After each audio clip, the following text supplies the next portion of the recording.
ఆ విషయం వదిలేదేమీ లేదు, మళ్ళీ వెళ్తాం.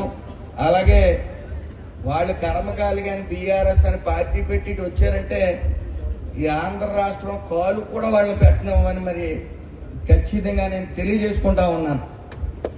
వాళ్ళు బీఆర్ఎస్ పెట్టినా ఏం పెట్టినా తీవ్ర అన్యాయం ఈ సెటిపల్లికి చేశారు కాబట్టి ఆ గెద్దముక్కు పంతులు కానీ ఆ తనయుడు కానీ ఎవరు వచ్చినా సరే ఆంధ్ర రాష్ట్రంలో తరివేస్తామని మాత్రం ఖచ్చితంగా తెలియజేసుకుంటూ పోరాటాలు ఐక్యత అక్కడ కూడా కొనసాగుతున్నాయి.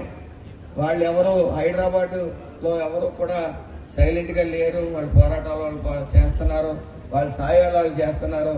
వాళ్ళందరినీ కూడా మనం మార్గదర్శకంగా తీసుకోవాలి. ఎందుకంటే ఇక్కడ మనం సంఖ్యాపరంగా బలంగా ఉన్నాం కాబట్టి ఏ పోరాటాలన్నా చేయొచ్చు. అక్కడ తక్కువ శాతంలో ఉన్నప్పటికీ ఐక్యత మాత్రం ఎక్కడ పోవడం. 2 గ్రూపులు ఉన్నాం, 3 గ్రూపులు ఉన్నాం.